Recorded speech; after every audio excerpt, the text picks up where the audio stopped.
Elena had never imagined marriage could feel so still. Her husband Paul was a good man, steady, thoughtful, but distant. The kind of man who believed in modest dinners, firm handshakes, and that affection belonged behind closed doors, if at all. He provided for her, respected her, but rarely looked at her the way he used to. And in that silence, something in Elena began to wither. She was young, full of warmth and quiet longing, with a glow she had learned to dim just to keep the peace. Then one morning, the hot water cut out. Paul muttered something about old pipes and left for work, telling her he'd arranged for a plumber to stop by. "Shouldn't take long," he said, barely looking up from his phone.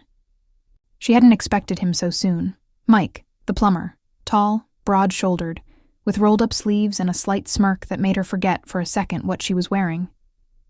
Just a towel. Damp hair clung to her collarbone. She froze at the bathroom door. He stopped mid-step. "Sorry," he said, trying not to stare. "Didn't know anyone was upstairs?" She nodded, clutching the towel tighter. "It's fine, you're early." His eyes flicked away respectfully, but not before she saw something flash through them. Noted. Throughout the morning, Elena found herself hovering near the kitchen, pretending to read while listening to his tools clink, the occasional whistle of an old rock song under his breath.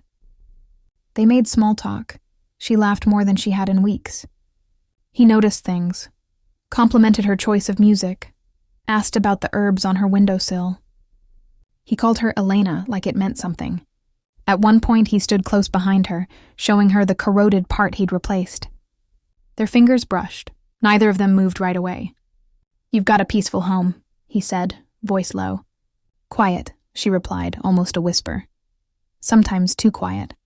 He looked at her for a moment too long, but didn't say more. The silence said enough. When Paul returned that evening, Mike was gone. The water was hot again. Everything was fixed, except the strange warmth Elena still felt on her skin.